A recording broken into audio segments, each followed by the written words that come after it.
How can a society invent satellites, send rockets to the moon, create art that stirs the soul, yet still choose leaders who erode truth, divide people, and appeal to the worst parts of human nature? This is the paradox. We live in an age of staggering intelligence, of mass education, of scientific achievement and global awareness. And yet, time and time again, even the most advanced civilizations have elected or tolerated leaders who lie, manipulate, and destroy the very systems that made that progress possible. It's not just a modern problem. Ancient Athens was the cradle of democracy, philosophy, and reason, and still, it fell under the influence of demagogues who weaponized public fear. In 2016, the United States, a country of world-class universities and media access, chose a man whose power rested not in wisdom, but in outrage.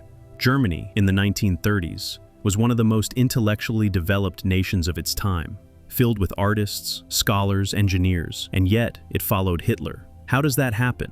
How can a society so advanced make choices so destructive? The answer lies in a painful truth. Intelligence does not equal wisdom, and education does not immunize us against fear. You can have knowledge and still lack insight. You can read books and still fall for emotional manipulation. You can be surrounded by data, history, and evidence, and still be pulled by something deeper, something more ancient and unconscious. Psychologists call this motivated reasoning. It means we don't always choose what's true. We choose what feels safe, what confirms our fears, or flatters our identity. And no matter how educated we are still vulnerable to this emotional gravity. Plato warned us thousands of years ago, the price of apathy toward public affairs is to be ruled by evil men. And that's where it begins, not in the absence of intelligence, but in the absence of emotional responsibility. When fear becomes more powerful than thought, when apathy replaces participation, when the public forgets that democracy is not self-sustaining, it must be protected from within. This is not a story about stupid people. It's a story about how fear, ego, and unconscious emotion hijack even the most intelligent minds. And if we don't understand this paradox, we will keep repeating it. And once fear opens the door, it's not reason that walks in first. It's charisma. We like to believe we choose leaders for their ideas, their experience, their policies, but more often, we choose them for how they make us feel. This is the halo effect, a psychological bias where one appealing trait, like confidence or charm, creates the illusion of overall greatness. It's why someone who looks like a leader or sounds strong is often seen as more capable, even when they're not. The brain shortcuts judgment. He's assertive, he must be competent. She speaks with passion, she must be honest. They seem certain, they must be right. But confidence isn't the same as competence. And yet, our brains don't always care. Neuroscience has shown that we are wired to respond to certainty. A confident voice activates the brain's trust circuits more than a hesitant one, even when the confident speaker is wrong. Why? Because from an evolutionary perspective, certainty signaled safety. In uncertain environments, the decisive leader often survived, not because they were right, but because they acted quickly. Fast forward to modern times, and we're still running on this outdated wiring. Hitler wasn't a brilliant thinker, he was a performer. His speeches were rehearsed with theatrical intensity. He spoke to pain, to pride, to national identity. Mussolini did the same, parading power, puffing up with gestures that suggested strength. Their charisma wasn't an accident, it was a weapon. And people, craving stability and chaos, mistook style for substance. We see it again today. Leaders who reduce complex issues into simple slogans, who radiate certainty while offering no real solutions, who project strength by silencing dissent. These individuals don't rise in spite of their flaws. They rise because our minds are trained to overlook them. The halo effect masks incompetence beneath confidence. It makes us vote for the vibe rather than the values. It makes us trust the loudest person in the room, not the wisest. It makes us forget that charisma can be a costume, worn by anyone who knows what emotions to play. And that's the danger. Because once we fall in love with the image of leadership, we stop questioning the reality behind it. And once charisma builds trust, emotion does the rest. Because in times of chaos, we don't seek truth, we seek certainty. Fear changes how we think, quite literally. When we're afraid, the brain shifts into survival mode. The amygdala, our emotional alarm system, takes over. The prefrontal cortex, The part responsible for logic, reflection, and long-term thinking is pushed aside. It's not about reasoning anymore, it's about reacting, and in that state, we don't vote with our minds, we vote with our fear. History is full of these moments. After World War I, Germany was devastated, economically, emotionally, spiritually. People didn't want nuance or policy debates. They wanted relief. They wanted control. And when Adolf Hitler appeared with confidence, scapegoats, and a promise of national revival, the fearful masses didn't ask for evidence. They followed the certainty. After 9/11, the United States experienced a similar pattern. Fear gripped the nation. The trauma was raw, and in that panic, critical thinking was sidelined. The invasion of Iraq wasn't backed by hard proof. It was backed by emotional momentum. The message was simple: we must act, we must retaliate, we must protect ourselves. And people listened, not because the facts supported it, but because fear demanded it. This is what emotional voting looks like. It's not about who's most qualified. It's about who makes us feel safest. And ironically, that's often the one who sounds most extreme, the one who promises clear enemies and quick solutions, the strong man, the savior, the voice that says only I can fix this, while sowing even more division. In these moments, democracy becomes vulnerable, not because people are stupid, but because people are scared. And fear doesn't want balance. It wants force, not dialogue, dominance, not thoughtfulness, action. But that action often comes at a devastating cost, because once fear becomes the primary currency of politics, truth becomes negotiable, and power becomes dangerous in the hands of those who know how to manipulate it. But fear doesn't just distort our thinking in the moment, it leaves behind wounds that reshape what we crave. Because when the crisis ends, the pain doesn't. And sometimes that pain turns into something even more dangerous, a longing for someone who can make it all feel safe again. When a society is deeply wounded by war, poverty, humiliation, or uncertainty, the pain doesn't just live in individuals, it becomes collective, a kind of national nervous system, buzzing with fear, grief, and confusion. And in that atmosphere, people don't just seek policies, they seek comfort. They look for a figure who feels strong when everything else feels broken. Psychologically, this is the beginning of trauma bonding on a national scale. Just as abused individuals can grow attached to those who hurt them, because pain followed by temporary relief creates emotional confusion, entire societies can attach to leaders who offer simple solutions after deep suffering. Even if those leaders are dangerous, Erich Fromm called this the escape from freedom. He warned that when people are given too much freedom, especially after generations of oppression or chaos, they often feel overwhelmed. Freedom means uncertainty, responsibility, the burden of choice. And so, many try to escape it by handing their power to someone who promises safety, order, and answers. That's how Stalin rose to power after the chaos that followed Lenin's revolution. The people were tired, traumatized, and desperate for structure. Stalin didn't just offer rules, he offered certainty, and they followed. That's how Napoleon came after the bloody upheaval of the French Revolution. After the storm, people didn't want more debate, they wanted direction, even if it came from an emperor. This longing for a savior isn't about stupidity, it's about survival.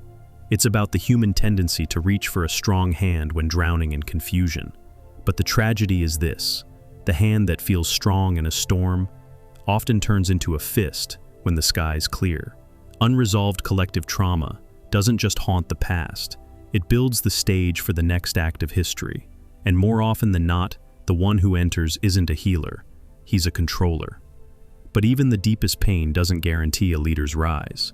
It still needs to be broadcast, and that's where modern power thrives, not just in politics, but in perception. Before a strongman becomes a ruler, he becomes a story, a face on every screen, a name in every mouth. And in today's world, that story isn't just told, it's curated, amplified, and monetized.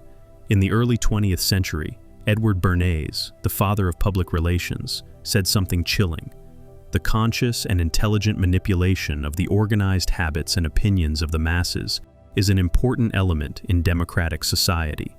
He didn't mean that as a warning. He meant it as a strategy.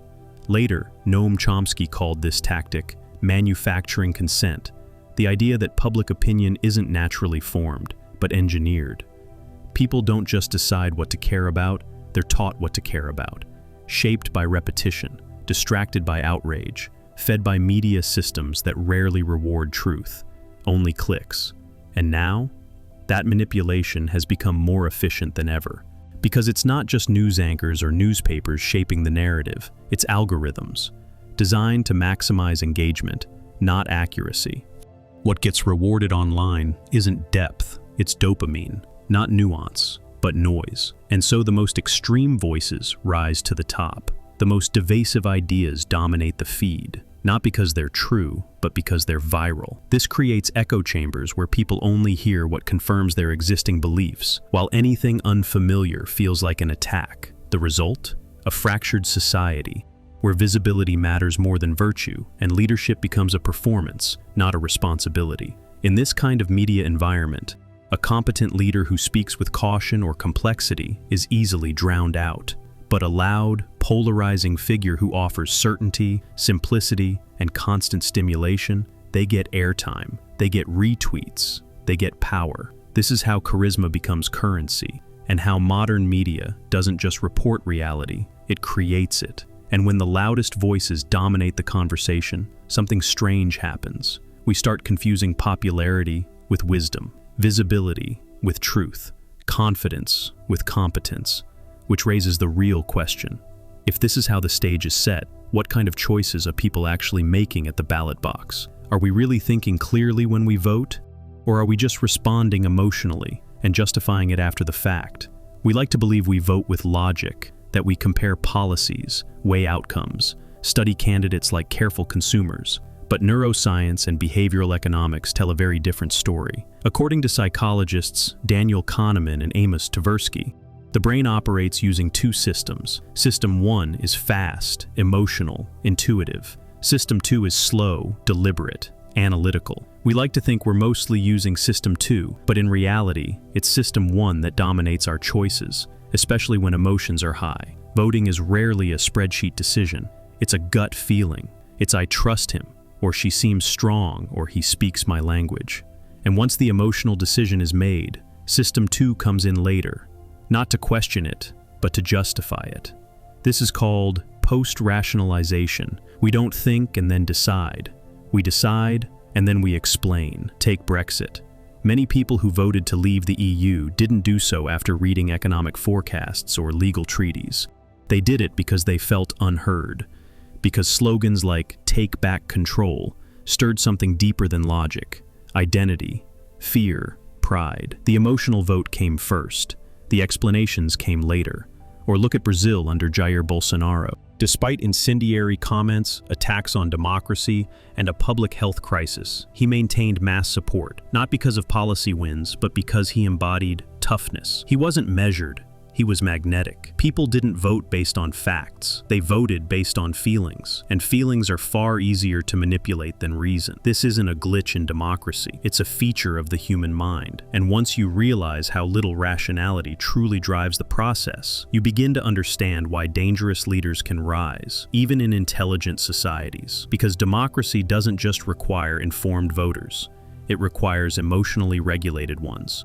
And in a world constantly designed to trigger, divide, and inflame, that might be democracy's greatest vulnerability. But emotional thinking isn't the only danger. Sometimes, even our values, the very ideals we're proud of, can betray us. Democracies are built on values like tolerance, equality, and freedom. But what happens when these values are misapplied or weaponized? Socrates once warned that democracy without wisdom becomes a popularity contest, not a system of justice. In the Republic, he compared democratic voters to passengers choosing the most charming sailor to captain a ship, not the one who understands navigation. The result? Disaster led by charisma. And Friedrich Nietzsche took this even further. He believed most people didn't choose values through reflection. They inherited them from the crowd. He called this herd morality. It's when people confuse conformity with virtue, when they follow what's socially rewarded, rather than what's ethically sound. We see this today when societies silence dissent to avoid offense, when asking hard questions is treated as dangerous, when the fear of being politically incorrect replaces the courage to speak uncomfortable truths. In such climates,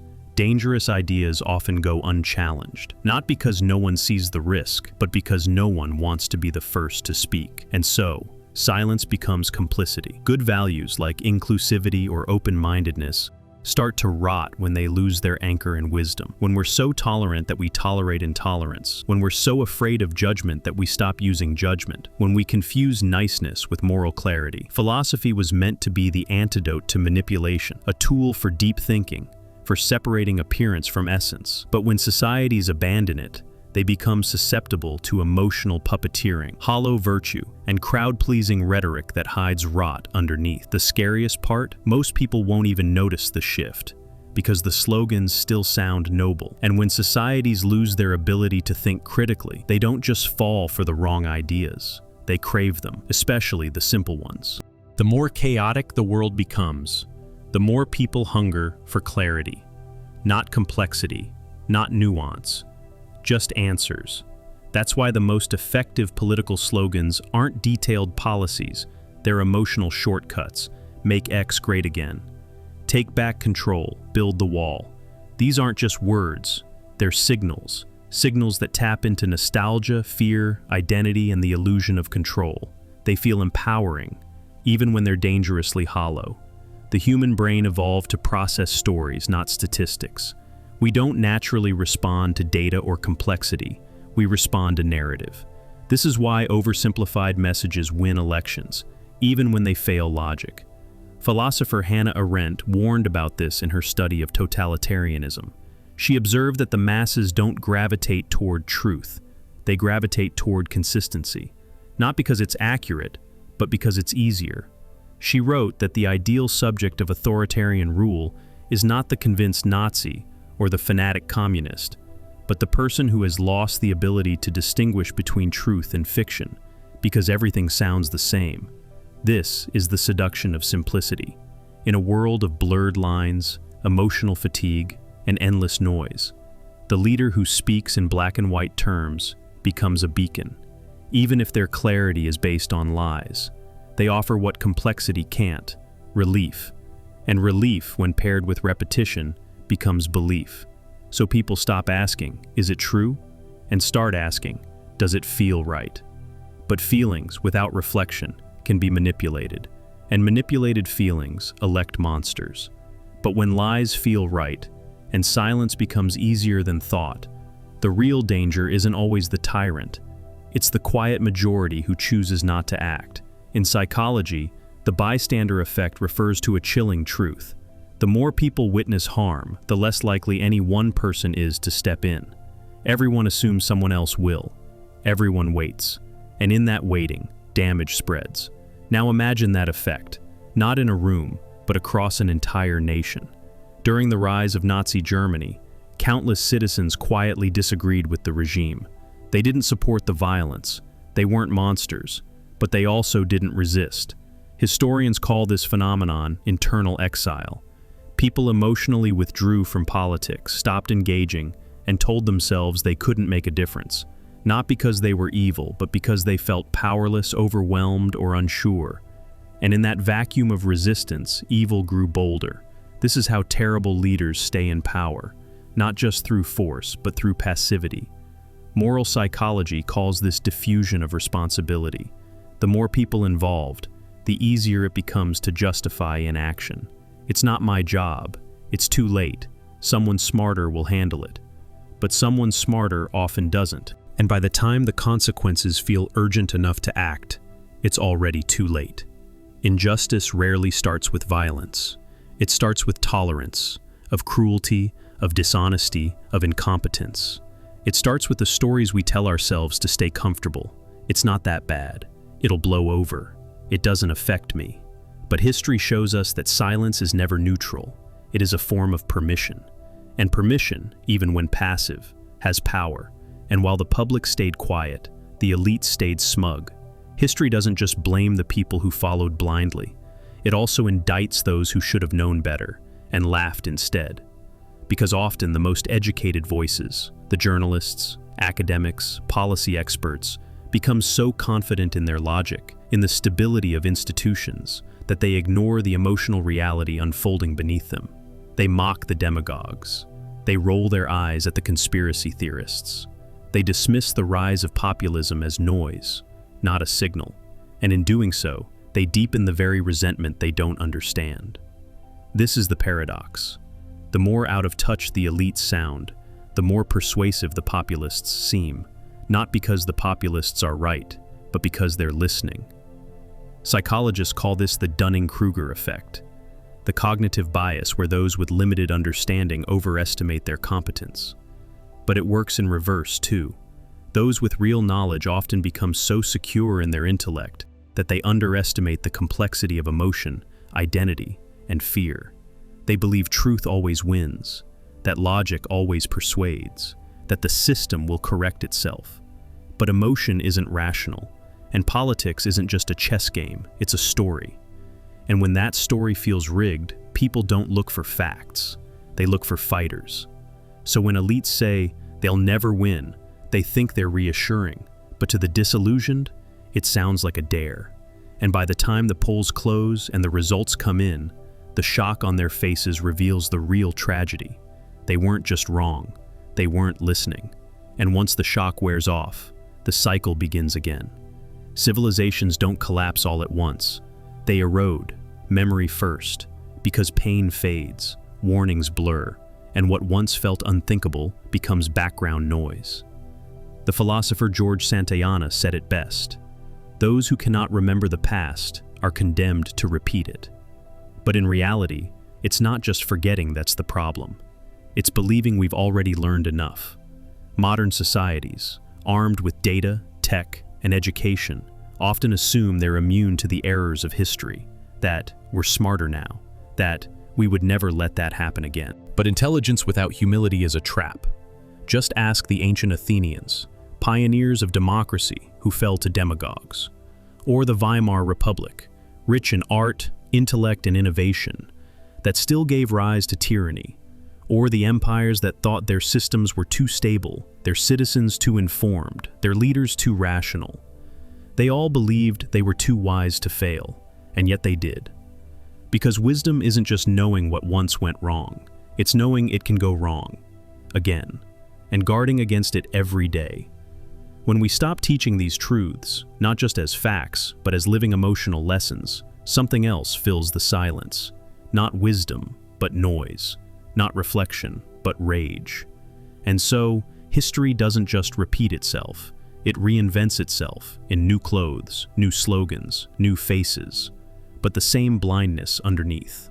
The only antidote is remembrance, not just in museums and textbooks, but in the way we vote, the questions we ask, the leaders we trust, and the silence we refuse to keep. Because the past doesn't ask for perfection, only that we don't look away. And if we forget all this, we don't just repeat history, we become its next cautionary tale. Because fear, ignorance, and emotional blindness haven't disappeared. They've just gotten better at hiding. And the moment we stop paying attention, they win. But your awareness is what changes that. When you choose to remember, to question, to reflect, you interrupt the cycle.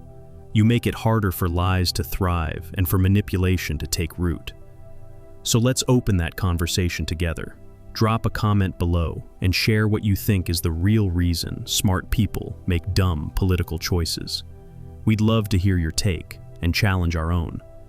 And if this journey made you think differently, if it stirred something deeper or revealed a truth you hadn't seen before, subscribe and turn on notifications so you don't miss out on more powerful insights like this.